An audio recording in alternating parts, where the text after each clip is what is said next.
دلائل النبوہ ایک کتاب ہے امام بہقی رحمۃ اللہ تعالی علیہ کی، اس میں حدیث نمبر 3010 ہے، حضرت امیر حمزہ رضی اللہ تعالی عنہ کی ایک خواہش کا اظہار ہے۔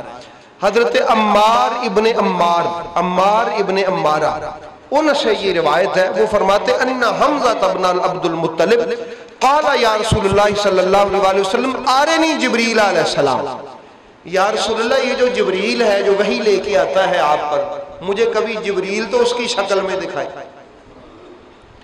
فرمایا فی صورت ہی، میں جبریل کی زیارت کرنا چاہتا ہوں۔ نبی کریم علیہ السلام نے فرمایا انکا لا تستطیع ان تراہ، چاچا جی آپ جبریل کو دیکھنے کی طاقت نہیں رکھتے۔ جبریل کو دیکھنے کی طاقت، اور یہ بھی ذہن میں رکھیں کہ جبریل کو اصل شکل میں صرف آپ کے اور میرے رسول نے دیکھا ہے، باقی نبیوں نے بھی نہیں دیکھا۔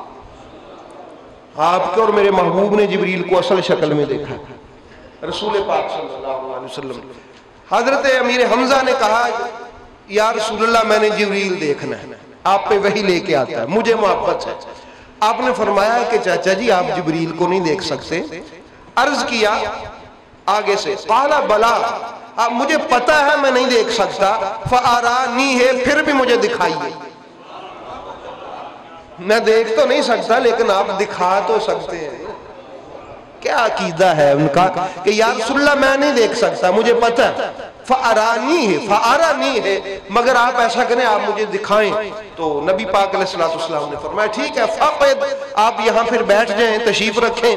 فقعد، آپ وہاں پر بیٹھ گئے۔ فنظر جبریل علی خشبۃ کانت فی الکعبۃ یلقى المشرکون، فرمایا کہ جب اس پر جب وہ کپڑے ڈالتے تھے مشرکین طواف کرتے وقت، اذن طافو، وہ والی جو لکڑی تھی اس پر حضرت جبریل امین علیہ السلام نازل ہو گئے۔ عرض کیا تھا رسول پاک صلی اللہ علیہ وسلم سے، تو اللہ نے فرمایا جبریل میرے مصطفیٰ کے چچا کی خواہش ہے، جاؤ چلا جاؤ۔ تو جبریل امین علیہ السلام آ گئے۔ فقال النبی صلی اللہ علیہ وآلہ وسلم ارفع طرفک، اپنی نظریں اٹھائیے چچا جان، فانظر، دیکھ لیجئے جبریل کو۔ فرماتے فرافع طرفہ، آپ نے آنکھیں اٹھائیں اور جبریل علیہ السلام کو فرآ قدمہ، آپ کی نظر صرف جبریل کے قدموں پہ پڑی۔ حضرت امیر حمزہ کی نظر کن پہ پڑی؟ قدموں پہ۔ فرمایا کہ مثل الزبرجد، فرمایا کہ کر ریاض الاخضر، جس طرح سبز نہیں ہوتا بہت بڑا کوئی پلاٹ سبزے کا، گھاس کا خوبصورت قبضہ، زبرجد جیسا جو ہو، جو دنیا میں ہوتا ہی نہیں ہے ایسا، حضرت امیر حمزہ فرماتے ہیں بس اس پہ نظر پڑی میری۔ پھر کیا ہوا؟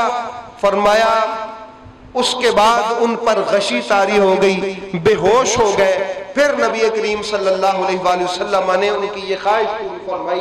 تو احباب گرامی چلو جتنا بھی دیکھا آپ اسے اندازہ لگا سکتے ہیں کہ سرکار دو عالم حضرت امیر حمزہ رضی اللہ تعالی عنہ سے کتنی محبت فرماتے ہیں کہ وہ خواہش کرتے ہیں کہ یا رسول اللہ میں نے جبریل دیکھنا ہے۔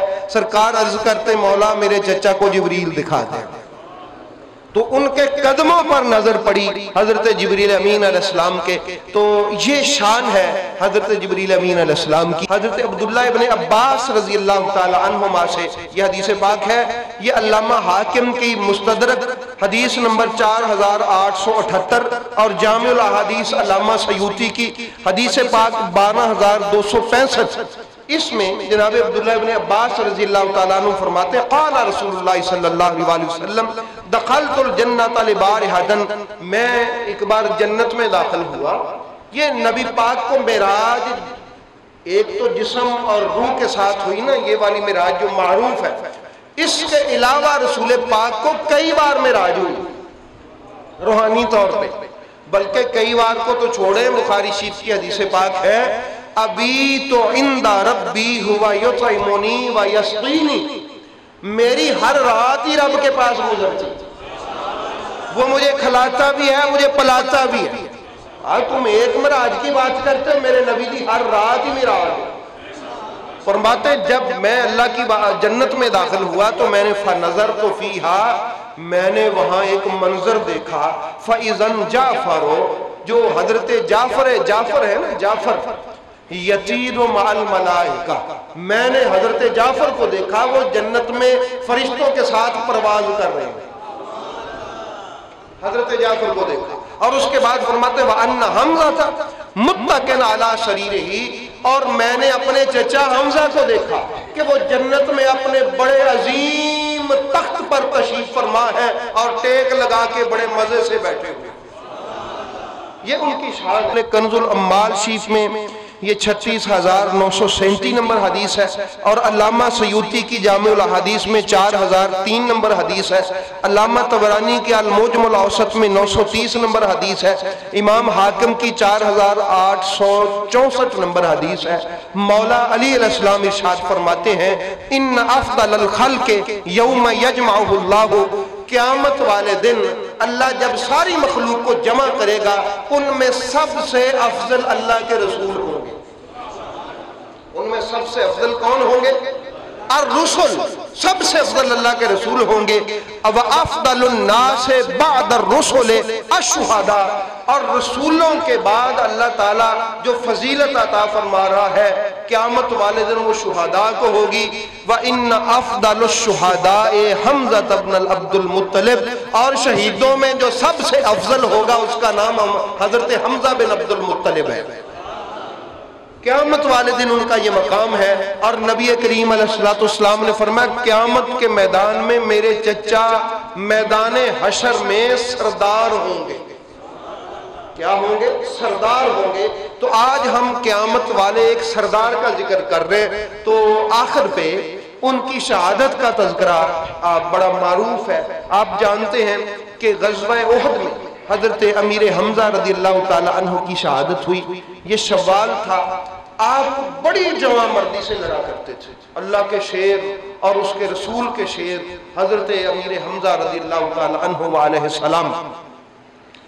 آپ دونوں ہاتھوں سے جنگ کرتے ہوئے غزوہ احد میں دونوں ہاتھوں سے آپ جنگ کر رہے تھے، بلکہ یوں سمجھیں کہ وہ میرے محبوب کریم علیہ السلام کے علم بردار بھی تھے، اور ایسے سپہ سالار تھے کہ آسمان کی آنکھ نے ایسا جنگجو بھی شاید نہ دیکھا۔ حضرت امیر حمزہ رضی اللہ تعالیٰ عنہ ہیبت، روب و دبدبہ کمال کا تھا۔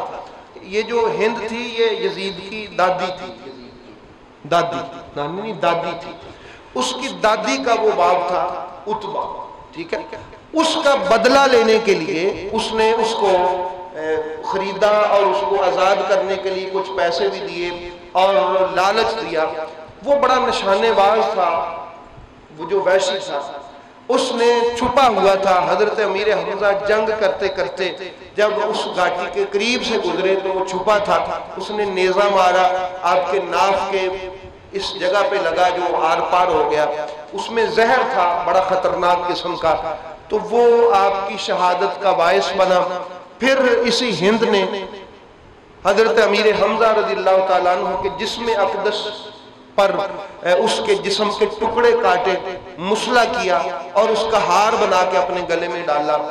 یہ اسلام لانے سے ساری چیزیں معاف ہو جاتی، لیکن صحابہ کرام کا اہل بیت اطہار کا مزاج آپ دیکھیں کہ جب جنگ صفین میں حضرت عمار ابن یاسر رضی اللہ تعالی عنہ شہید ہوئے تو اس وقت معاویہ نے جب آگے سے کہا کہ حضرت عمار کو ہم نے نہیں قتل کیا، ان کو علی نے قتل کیا ہے، کیونکہ حضرت علی ان کو ساتھ لے کے آئے تھے، نہ ساتھ لاتے نہ ہم ان کو قتل کرتے، کیونکہ میرے نبی پاک نے فرمایا تھا بخاری شریف میں کہ جو عمار کو قتل کرے گا وہ اسلام کا باغی ہوگا۔ اب اس بات سے بچنے کے لیے کہہ دیا ہم نے نہیں قتل کیا، علی لایا تھا اس نے قتل کیا۔ تو حضرت عباس رضی اللہ تعالی عنہما جو نبی پاک کے چچا عبداللہ ابن عباس، وہ گئے جناب معاویہ کے پاس اور جا کے کہا اچھا اگر یہ فلسفہ ہے، اگر یہ قانون ہے کہ لانے والا قاتل ہوتا ہے، تو پھر نبی پاک کے جو چچا حمزہ تھے ان کا قاتل بھی نبی پاک ہی ہوئے، تیری ماں تو نہ ہوئی، جس نے قتل کروایا تھا حضرت حمزہ کو۔ تو پتہ چلا اسلام میں اہل بیت کے افراد، صحابہ کرام ٹھیک ہے کلمہ پڑھ لینا اسلام لے آنا، لیکن اس حادثے کو کبھی کوئی بھولا نہیں ساری زندگی، یہ ایک الگ مسئلہ ہے۔ اور اس لیے احباب گرامی ان کے جسم کا مسئلہ کر کے ان کے گلے میں اپنے گلے میں ہاتھ ڈالے، جسم کے اعضاء بنا کے